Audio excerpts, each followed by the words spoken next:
I'm no economist, but it seems like we might be heading into a recession. Inflation is super high, a lot of people have lost jobs, and a lot of companies have completely frozen their hiring. Also, toilet paper has gotten a little expensive.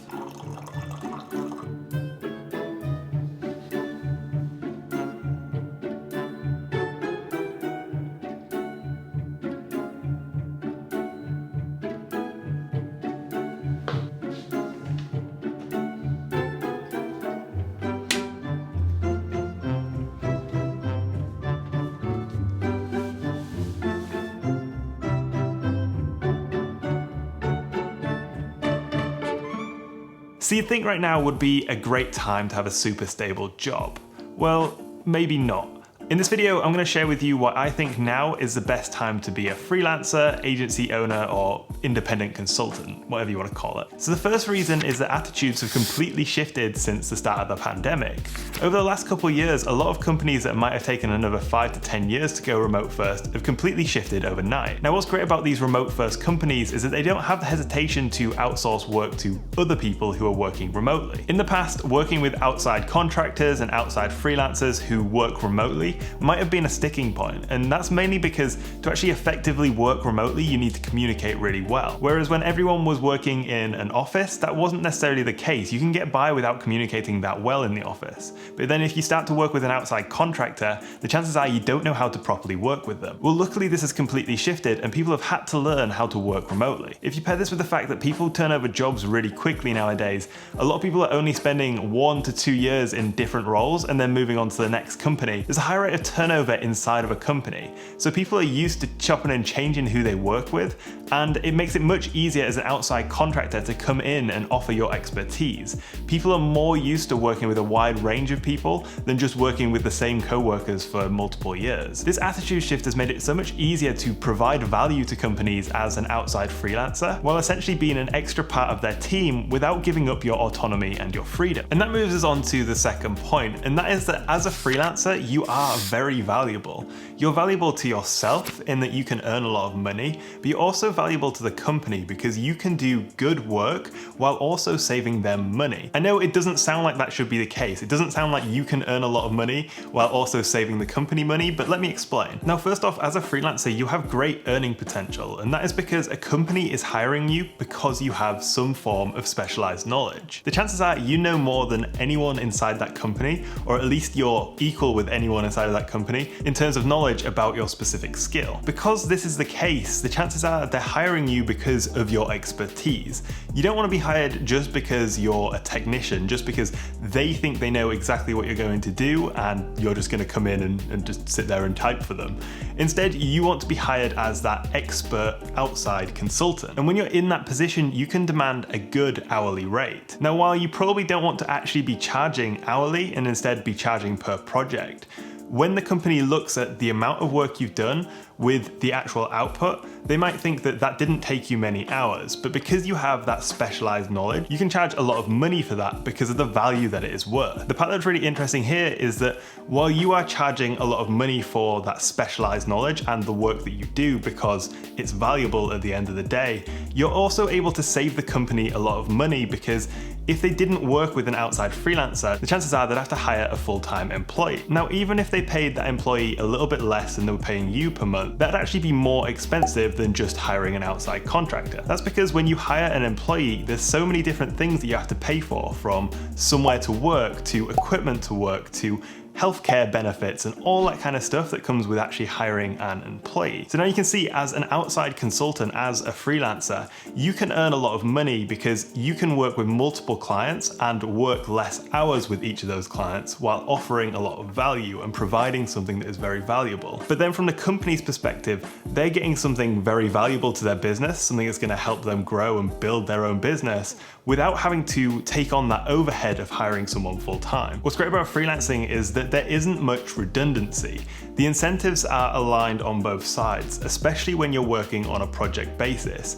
You charge a certain amount for a project. You're incentivized to do good work and to do it efficiently. Because there isn't loads of redundancy as there typically is with full-time hires, it really streamlines the workflow. There's never any ineffective work just trying to pad out the hours and make the days pass by, because as a freelancer, you're running your own business. You want to do that work efficiently and you want to do it well. And from the company's perspective, you're not paying someone to just kind of sit there and only work for really half the time that you're paying them. Now, the third point for me is one of the most compelling reasons to become a freelancer, and that is because you become anti-fragile. Now, this concept comes from author Nassim Taleb. He actually wrote a book on this topic. Now, if we say that when something is fragile, that typically it will break when it's exposed to stresses. There's not really an opposite to something being fragile, so he came up with the word anti-fragile. And anti-fragile is the exact opposite of being fragile. It's really anything that benefits from stresses. So something that has more upside than downside when there is shocks and random events present. So if we apply this to freelancing, you take the typical view that people think jobs are more stable and more safe. But I feel like this logic is flawed. If one of my clients fires me, then the chances are I have another 4 or 5 to fall back on.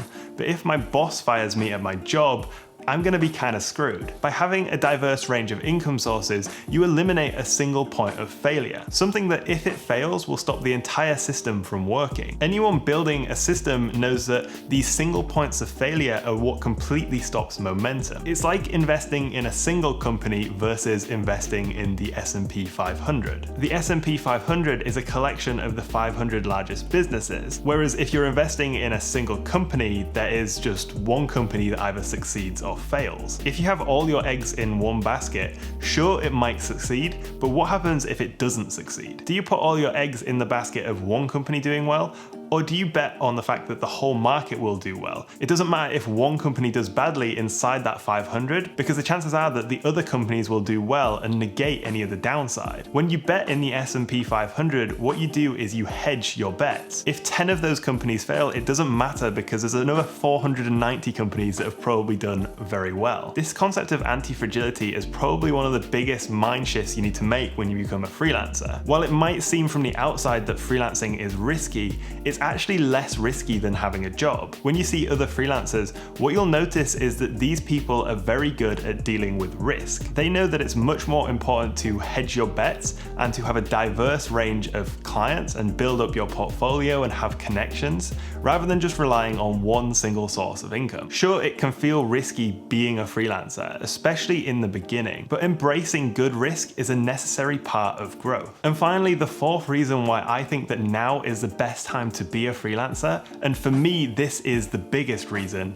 and that is the lifestyle. When you first start as a freelancer, it can be hard to realize that you are actually the boss now. You decide when you work, what you work on, who you work with, what your days look like. You're basically in control of everything. At first, I found this intimidating, but now I find it liberating because I know that I can do whatever I want whenever I want to. As a freelancer, there is complete autonomy and freedom. As we've seen over the last couple of years, more and more people are reevaluating their lives and focusing on having more freedom and having more autonomy and actually being in control of their lives. Something I don't see people talk about enough is the amount of skills you learn from running your own business, from life skills to actually learning how to build and run a business and do your taxes and all these little things that really give you the confidence that you can figure things out yourself and that you can actually do things and you are in control of how your life plays out. And with things being remote first, you end up getting those couple hours you typically commute back. As most freelancers will tell you, once they get to the level of their business being successful and they have a few clients, most of them do not work 8 hours a day. And really, if you're exerting yourself properly, you shouldn't be working that long. I know a lot of freelancers who work 4 to 6 hours a day on their freelance business, and they spend the rest of the day doing things that they enjoy. They don't have to spend a couple hours commuting, and they don't have to work 8 hours because someone told them they had to work 8 hours. Sure, sometimes you might have to put in a 12-hour day, but most of the time your lifestyle is going to be well adjusted if you decide to make it well adjusted. I honestly feel like right now is one of the best times to be a freelancer, to be someone who is in control of their destiny and someone who is building a business. And really that is because I feel like in a recession, the people who come out the best are the people who are proactive and the people who are anti-fragile, the people who do things on their own terms. If you have any other points that you think I've missed about freelancing and why now might be a good time to be a freelancer, or you completely disagree with me, then just drop that in the comments and let me know, and I'll mute all the people who don't agree with me. If you're interested in becoming a freelancer, or you're starting out on that journey of being a freelancer, then I'd recommend you sign up to my weekly newsletter called The Sunday Filter. In it, I share ideas, tools, and resources for creators, freelancers, and entrepreneurs. If you want to ask me any questions, then you can sign up to the newsletter and then just reply to any of those emails and they'll come through to me. As always, thank you very much for watching, and I'll catch you in the next one.